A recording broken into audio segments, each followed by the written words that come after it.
मैं प्रेम कुमार भाई साहब आपके पास आऊं। मैं दो चीजें, एक तो ये 30 मार्च को जो ऑफिशियली इन्होंने कहा 30 मार्च को कमेटी बनाई और 13 दिन के अंदर इन्होंने एक मैनिफेस्टो बना दिया।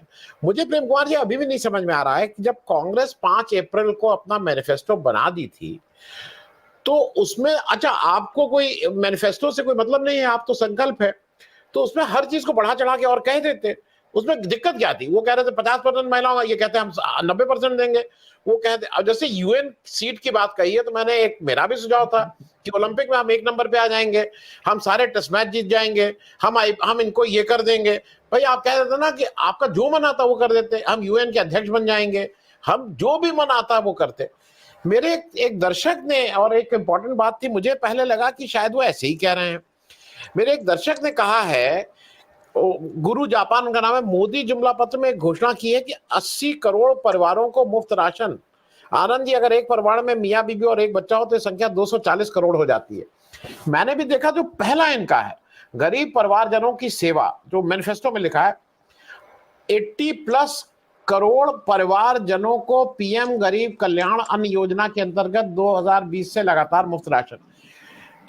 मतलब मोदी जी जैसे 500 करोड़ वोटर बोल देते हैं तो ये 80 करोड़ परिवार बोल देते हैं। कोई इसमें वो नहीं, मतलब प्रेम कुमार साहब किसी से तो डरना चाहिए, कहीं कोई पूछने वाला होना चाहिए, कोई जवाबदेही नहीं है, जो मना है वो बोल दो। ये मैं आपसे एक चीज और पूछ लूं, मुझे कहीं ऐसा लगा है कि यूसीसी और ये देख के कि मोदी जी का पुराना एक, उनके पास एक फॉर्मूला है ना कि मुसलमानों को तंग करो, उस तंग करने से हिंदू हिंदू वोट देता है। वो एक सैडिस्टिक प्रेशर की बात है। उस सैडिस्टिक प्रेशर को मोदी जी, मतलब इस बीजेपी घोषणा पत्र ने और उभारने की कोशिश की है कि हम तुम्हें तंग करेंगे, उस तंग करने से देखो तुम खुश होते हो तो हम इनको तंग करेंगे। उस पर भी जरा एक आपसे वक्तव्य ले लेंगे, बाकी ओवरऑल आपका। प्रेम भाई साहब। जी जी, शुक्रिया आनंद जी। देखिए, आपका जो ये सवाल है ना कि बीजेपी के पास तो पूरा मौका था कि वो कांग्रेस से और बढ़ चढ़ करके वादे कर सकती थी, संकल्प दिखा सकती थी, तो वो क्यों नहीं दिखाया, इसी बात से शुरू करते हैं। तो ये बहुत गंभीर सवाल है। मूल बात ये है, इसका कारण ये है कि कमिटमेंट किसका किसके प्रति है। कांग्रेस ने अपना कमिटमेंट डाउन ट्रोडन पीपल की ओर दिखलाया, और भारतीय जनता पार्टी में ये क्षमता या हिम्मत नहीं है कि वो अडानियों के प्रति अपने कमिटमेंट से हिलने की हिम्मत दिखा सके। अब इस पूरे एक तो बेसिक बात यही है। अब इसको जितना चाहे हम एलोबरेट करें। अब इस घोषणा पत्र में देखिए, जैसे गैस की बात है, हर घर में गैस पहुंचाने की बात है। आज भी सिलेंडर जो दिए गए हैं, जितने भी, उसका 20% लोग भी पूरा सिलेंडर इस्तेमाल नहीं करते हैं, और ज्यादातर लोग 50% से ज्यादा है जो सिर्फ एक बार सिलेंडर खरीद पाते हैं, दूसरी बार तो भरा भी नहीं पाते हैं। तो होना तो ये चाहिए कि हम उनको इतना अफोर्डेबिलिटी बना दें कि वो ज्यादा से ज्यादा उपयोग कर सके। तो उस पर चुप रहते हुए ये कहते हैं कि अब हम पाइप के जरिए गैस हम हर घर में पहुंचाएं। अब समझिए, पाइप से घर वो अडानी के ही थ्रू पहुंचाएंगे और किसी से नहीं पहुंचाएंगे। तो ये जो है ना, जनता से जुड़ने का कार्यक्रम उनका वहीं तक सीमित होता है जहां अडानी को वो फायदा दे सकते हैं, क्योंकि ये पूरा काम जो है उन्हीं के पास है। तो पब्लिक के लिए गरीबी हटाओ, महंगाई हटाओ, बेरोजगारी हटाओ, ये नारा देना उनके वश में ही नहीं है, अब रह नहीं गया है वश में। इसलिए कि ऐसा, इस नारे को हटाने के लिए जो उनको स्टेप्स उठाने पड़ेंगे वो उद्योगपतियों को नाराज करने वाले होंगे। तो इन कारणों से इससे वो बचते हैं, लेकिन बचने के बावजूद दिखावा तो ऐसा नहीं करना है। उनको दिखावा करना है कि हम हमसे ज्यादा लोक कल्याणकारी सरकार कोई है ही नहीं। तो आप ये देखिए, हम लोग बात कर रहे हैं जुमला पत्र और घोषणा पत्र की, जो मोदी की गारंटी के तौर पर पेश की गई है। इसकी तैयारी के तौर पर दावा किया जा रहा है कि हमने 25 जनवरी को ही पब्लिक में से एडवाइस मांगने शुरू कर दिए थे, लेकिन कमेटी बनाते हैं 30 मार्च को, और 30 मार्च के बाद में ये 14 अप्रैल को लेकर के आते हैं। लेकिन इस दौर वास्तव में जो ये घोषणा पत्र का, जब से इन्होंने जारी किया 14 से 15 अभी एक दिन नहीं हुआ है, लेकिन इसके बावजूद जो सभाएं आज की आप देखिए, उसमें घोषणा पत्र का कहीं जिक्र नहीं है। ये घोषणा पत्र का जिक्र करेंगे भी नहीं, क्योंकि इनको घोषणा पत्र से वोट मांगना ही नहीं है। तो घोषणा पत्र की अहमियत जब वो स्वयं नहीं दे रहे हैं तो हम उनको क्यों दें उनके घोषणा पत्र का। और इस लिहाज से आपने ठीक जुमला पत्र लिखा है कि जुमला पत्र है, उसमें उसको उसी ढंग से बात किया जाना चाहिए। तो ये बातें हैं। उसके बाद जो आप कह रहे हैं कि भारतीय जनता पार्टी को जो अपना जैसे वोट तो उनको हासिल करना है कि क्या कैसे हम पब्लिक से वोट ले। तो वो जो डिविजिव पॉलिटिक्स की आप बात कह रहे हैं, तो वो डिविजिव पॉलिटिक्स जो है वो केवल हिंदू मुसलमान तक सीमित नहीं है। अपनी पार्टी के भीतर भी वो डिविजिव पॉलिटिक्स करते हैं।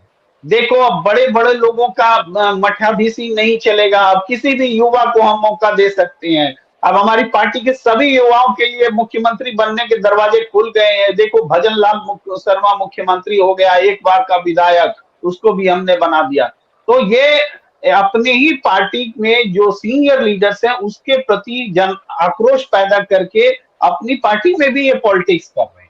यही पॉलिटिक्स, डिविजिव पॉलिटिक्स सब जगह दिखता है। मणिपुर में भी एक समुदाय के खिलाफ दूसरे समुदाय में दिखता है, आपको मराठा नॉन मराठा राजनीति में दिखता है, जाट नॉन जाट राजनीति में दिखता है, किसान भाई पंजाब के किसान और हरियाणा के किसान बाकी सब किसान बनाम करके दिखता है। ये पूरी पॉलिटिक्स ही इसी किस्म से करते हैं कि डिविजिव पॉलिटिक्स में हम एक जगह जैसे जम्मू कश्मीर का मुद्दा जब उठाते हैं तो कश्मीर के वोटरों को नजरअंदाज कर देते हैं और बाकी वोटरों को वो सहलाने लगते हैं। तो उनकी पॉलिटिक्स ये होती है। तो ये विपक्ष के लिए सबसे बड़ा चैलेंज भी है कि आज की तारीख में कैसे हम इस पॉलिटिक्स का सामना करें, इस डिविजिव पॉलिटिक्स का सामना करें। तो इसमें अब थोड़ा सा काउंटर में हम जाए तो राहुल गांधी ने जो राजनीति शुरू की है, उन्होंने वो प्रबंधन वाली राजनीति से को फिर से बहुत जल्दी उसका लाइफ छोटा कर दिया। उन्होंने जनता से कनेक्ट किया, उन्होंने वो मुद्दों के बीच ले गए। ये अलग बात है कि राहुल गांधी की तरह अगर उनकी पूरी टीम थोड़ी सशक्त होती, कुछ और इस तरीके से प्रयास होते तो और ज्यादा होता इसका प्रभाव। लेकिन ये उस पॉलिटिक्स की ओर वापस ले आए हैं कि आप जनता आपसे काउंटर सवाल करने लगी है। पहले केवल बौद्धिक जगत के लोग सवाल कर रहे थे, पत्रकार सवाल कर रहे थे, उन सवालों को भी का भी एक दायरा है एक, लेकिन अब जनता सवाल करने लगी है। हम 2 बात एनालाइज करते हैं, जनता 10 बात एनालाइज करके सामने हमारे सामने होती है। ये हालात बने हैं। तो ये जो जागरूकता का लेवल आया है, ये जागरूकता का लेवल विपक्ष की ओर से कांग्रेस के और खास करके राहुल गांधी के प्रयासों के कारण आया है। ये हम अतिरिक्त प्रशंसा नहीं कर रहे हैं, लेकिन राजनीति में जो प्रयोग उन्होंने किया है वो प्रयोग निश्चित रूप से नवाचार है, इनोवेशन है, इनोवेटिव है। इसी वजह से उसका इम्पैक्ट अंडर करंट के रूप में दिख रहा है, क्योंकि कागज के तौर पर देखे तो जाहिर बात है जो दिख रहा है टेलीविजन मीडिया में कि सब जगह तो बीजेपी आ ही रही है, राजस्थान भी 25 ले रही है। लेकिन हम अगर वास्तव में उसके उलट देखें तो जो अंडर करंट बना है, जितना भी बना है वो चुनाव परिणाम में दिखेगा। तो उसकी वजह राहुल गांधी की वो पॉलिटिक्स है। यही कारण है कि ये उनका जो घोषणा पत्र आया, कांग्रेस का घोषणा पत्र, उसके बाद समाजवादी पार्टी का, फिर आरजेडी का, सारे घोषणा पत्र में एक ये है, समानता है। अब वो समानता है कि हम कैसे बेरोजगारी को दूर करें, कैसे रोजगार पैदा करें, कैसे महिलाओं को और किसानों को हम समुन्नत बनाए, आत्मनिर्भर बनाए, उस दिशा में कम से कम सोचती दिखती है। जैसे एमएसपी हम देंगे तो उधर कोई वादा नहीं है मगर इस तरीके से। लेकिन मोदी जी जो दे रहे हैं, जैसे आपने कहा भी कि महिला को लखपति दीदी बनाना, तो लखपति दीदी आप किसी को लोन दे करके लखपति बना दे रहे हैं। पिछली बार जो स्टार्टअप योजना में 10 लाख तक का लोन देने की बात थी ना, 10 लाख तक का लोन, लेकिन आंकड़ा देखिए ना, 20% लोग, उससे कम है, फिगर मैं भूल रहा हूँ, लेकिन उससे भी कम है जो इसको कि 5 लाख से ज्यादा लोन मिला होगा। ज्यादातर लोगों को तो 25-50 हजार लोन मिला है। तो वो 25-50 हजार लोन से वो आत्मनिर्भर क्या होंगे? उसका तो उन्होंने मोबाइल खरीद करके बंटाढार कर लिया और अपने ऊपर कर्ज बना लिया। तो उन्होंने कर्जदार पैदा किया, कोई स्टार्टअप वगैरह शुरू नहीं किया। इसी तरीके से आप इसको 10 से कह रहे हैं कि 20 लाख कर देंगे। आप 10 लाख तो लोन दे ही नहीं सके, 20 लाख लोन देने का वादा कर रहे हैं। तो इस तरह के वादे बिना तैयारी के, बिना होमवर्क के बस उछाल दिए गए हैं। तो हमें लगता है इसीलिए जनता इस घोषणा पत्र को गंभीरता से ले ही नहीं रही है, और खुद बीजेपी वाले भी नहीं ले रहे हैं जो उसकी उसकी चर्चा भी वो करेंगे। जी।